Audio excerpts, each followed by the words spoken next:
बिस्मिल्लाहिर्रहमानिर्रहीम। अस्सलामु अलैकुम नाज़रीन, मैं हूँ वकास अज़ीम और आज सुप्रीम कोर्ट ऑफ पाकिस्तान से आपको ख़बर देते हैं कि सुप्रीम कोर्ट ऑफ पाकिस्तान ने अब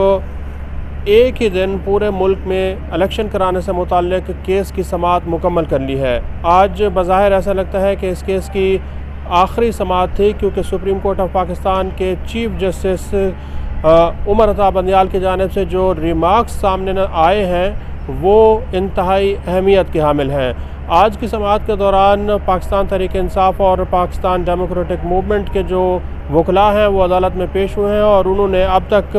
होने वाले मज़ाकरात से मुताल्लिक़ अदालत आलिया को, अदालत उज़्मा को, चीफ जस्टिस ऑफ पाकिस्तान को ये आगाह किया है कि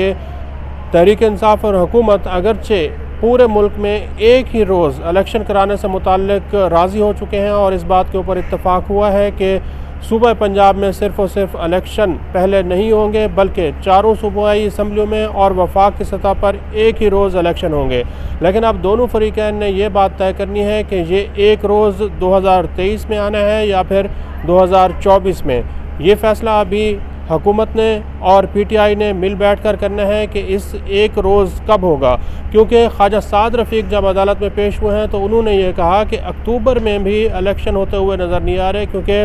अगर अगस्त में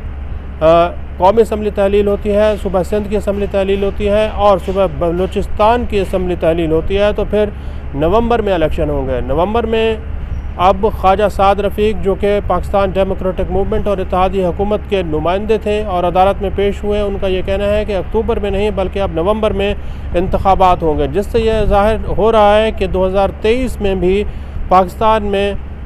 इलेक्शन होते हुए नज़र नहीं आ रहे। ताहम आज चीफ जस्टिस ऑफ पाकिस्तान ने इस बात को तस्लीम किया कि ये जो केस था ये कानूनी और आइनी से हट कर सियासी मामलात का था और सियासी मामलात को सियासतदानों को मिल बैठ कर हल करना चाहिए। इंतहाई अहम ये रिमार्क्स हैं और चीफ जस्टिस ऑफ पाकिस्तान ने यह भी कहा कि वो इस केस से मुताल्लिक़ किसी भी किस्म का कोई फ़ैसला नहीं देंगे, कोई हुक्म नहीं देंगे और ना ही कोई हिदायत देंगे, जिससे ज़ाहिर ऐसा दिखाई दे रहा है कि अब चीफ जस्टिस ने भी बेबसी का इजहार कर दिया है और सुप्रीम कोर्ट ऑफ पाकिस्तान ने भी अब जो बॉल है वो सियासतदानों के कोर्ट में फेंक दी है, क्योंकि पिछले हफ्ते 10 दिन के जो वाक़यात थे उससे ये ज़ाहिर हो रहा था कि इत्तेहादी हुकूमत जो है वो फ्रंट फुट पर खेल रही थी और जो अदालत से मुताल्लिक़ उनके तहफ़्फ़ुज़ात से, सुप्रीम कोर्ट से मुताल्लिक़ उनके तहफ़्फ़ुज़ात थे, वो खुल कर इत्तेहादी हुकूमत बयान कर रही थी। यही वजह है कि आज चीफ जस्टिस ऑफ पाकिस्तान ने भी अपने रिमार्क्स में कहा कि वो जो कौमी असम्बली की कार्रवाई है उसको सब्र व तहम्मुल से देख रहे हैं और वो इस किसी भी बात पर कोई गुस्सा नहीं करेंगे, क्योंकि अगर चीफ जस्टिस ऑफ पाकिस्तान और सुप्रीम कोर्ट ऑफ पाकिस्तान ने गुस्से का इजहार कर दिया और गुस्सा हो गए तो फिर फ़ैसले आइन और कानून के मुताबिक नहीं हो सकेंगे, इंसाफ नहीं हो सकेगा। ये बहुत अच्छी बात है कि चीफ जस्टिस ऑफ पाकिस्तान जो कई लोगों के मुताबिक शुरू में गुस्से में दिखाई दे रहे थे, आज उन्होंने अपना गुस्सा ख़त्म कर दिया है और मामला भी सियासतदानों के हवाले कर दिया है। अब तहरीरी जो फ़ैसला आएगा वो देखने के काबिल होगा, लेकिन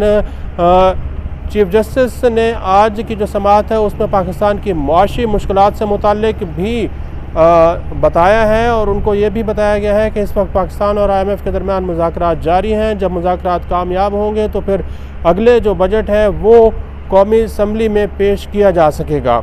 कौमी असम्बली में बजट की मंजूरी के लिए ज़रूरी है कि इस वक्त जो कौमी असम्बली है उसको बरकरार रखा जाए, इसको तहलील ना किया जाए और जो दो बाकी सूबाई असम्बलियाँ हैं, सूबा सिंध और सूबा बलूचिस्तान, वहाँ से भी सूबाई बजट मंजूर कराए जा सकें। इस पर अगरचे पाकिस्तान तहरीक इंसाफ के मरकज़ी सेक्रेटरी जनरल असद उमर ने शिकवा किया है, क्योंकि उनका ये कहना है कि अगर सूबा सिंध और सूबा बलूचिस्तान के लोगों को